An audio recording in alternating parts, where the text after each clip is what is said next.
brought you by Independence। आज independence special खाना बनेगा घर पे, क्योंकि इसके है कण-कण में स्वाद, कण-कण में भारत। को जमा जमाया एक्टिंग करियर परे रखकर राजनीति में आना था। लोकसभा चुनाव से पहले उन्होंने बिल्कुल सही टाइम पर एंट्री मार ली, फिर भी लोकसभा चुनाव में ना लड़े या किसी को लड़ाया, किसी पार्टी का समर्थन या किसी का विरोध भी नहीं किया।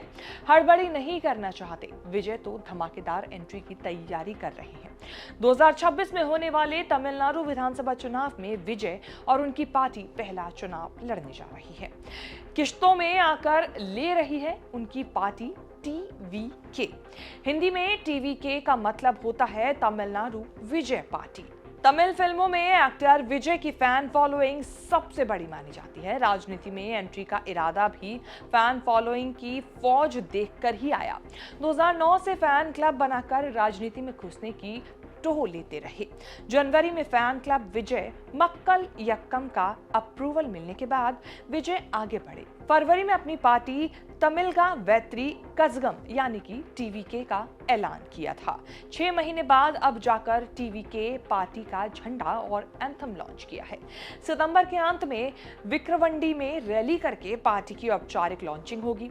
दावा है कि अब तक 10 लाख लोग पार्टी से जुड़ चुके हैं। तमिलनाडु में थलापति विजय की पॉलिटिक्स एंट्री को लेकर बहुत चर्चा है। डीएमके को विजय की पॉलिटिक्स एंट्री पसंद नहीं आ रही है। विजय को स्टालिन का नहीं बल्कि उदयनिधि मारन का कंपटीशन माना जा रहा है। विजय और उदयनिधि लगभग हम उम्र हैं।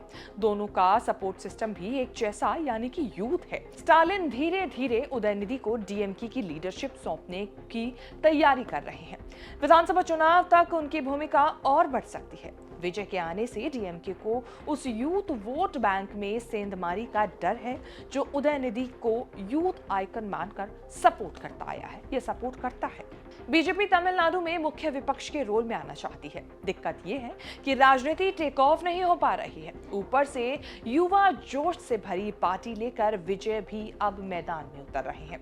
ट्रेजिक बात यह है कि विजय की राजनीति को बार बार रजनीकांत कमलनाथ की राजनीति से जोड़कर देखा जा रहा है।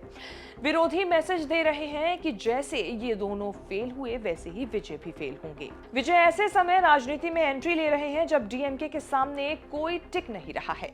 जयललिता के जाने के बाद आपस में लड़कर नेताओं ने एआईएडीएमके का बंटाधार किया।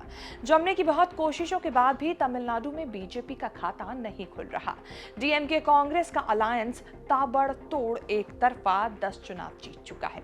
अगला इम्तिहान 2026 का विधानसभा चुनाव है जिसमें डीएमके कांग्रेस अलायंस के जीतने का चांस माना जा रहा है। विजय खुद को विपक्ष की खाली जगह में स्थापित करने के लिए राजनीति में उतरे हैं। फिल्म इंडस्ट्री तमिलनाडु और दक्षिण भारत की राजनीति में प्रवेश द्वार मानी जाती है। एमजीआर, शिवानी गणेशन, करुणानिधि, जयललिता ये सब फिल्मों से राजनीति में आकर तमिलनाडु के भाग्य विधाता बने। इसी रास्ते पर रजनीकांत, कमल हासन, विजयकांत जैसे स्टार्स ने किस्मत आजमाई, लेकिन करुणानिधि, जयललिता के बाद किसी की राजनीति चली रही। जनता को पर्दे पर एक्शन करता हीरो पसंद है, गली गली घूमकर वोट मांगने वाला नेता नहीं। रजनीकांत पार्टी बनाने से पहले पीछे हट गए। कमल हासन हारने के बाद पीछे चले गए। केरल में सुरेश गोपी, आंध्र प्रदेश में पवन कल्याण सबसे लेटेस्ट एंट्री हैं जिन्होंने फिल्मों से राजनीति में आकर बढ़िया शुरुआत की है। थलापति विजय का टेस्ट 2 साल बाद विधानसभा चुनाव में होना है।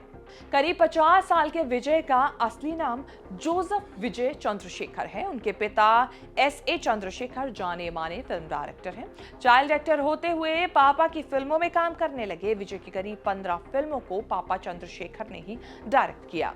18 साल की उम्र में बतौर हीरो जिस फिल्म से डेब्यू किया उसमें कैरेक्टर का नाम विजय था। तब से करीब 8 फिल्मों में कैरेक्टर का नाम विजय रहा। तब से जोसेफ विजय चंद्रशेखर सिर्फ विजय कहलाने लगे। थलापति नाम उनके फैंस ने दिया। सबसे ज्यादा कमाई और सबसे ज्यादा फीस लेने वाले एक्टर हैं। थलापति 65 फिल्मों के लिए 100 करोड़, दरबार के लिए 90 करोड़ लेने की चर्चा में रहे हैं। करीब 500 करोड़ के मालिक विजय थलापति माने जाते हैं। हैं, लेकिन अब राजनीति में एंट्री करने जा रहे हैं। तो देखना होगा 2 साल बाद अपने इस राजनीतिक डेब्यू से वो क्या कुछ घमासान मचाते हैं। लेकिन फिलहाल इंतजार है उनकी पार्टी की लॉन्चिंग का, ऑफिशियल लॉन्चिंग का, जो कि अब से कुछ दिन बाद होने वाली है। इस पूरी रिपोर्ट को लेकर आपकी क्या राय है, हमें कमेंट करके बताएं। इस तरह की खबरें आगे भी देखने के लिए बने रहें न्यूज़ तक के साथ।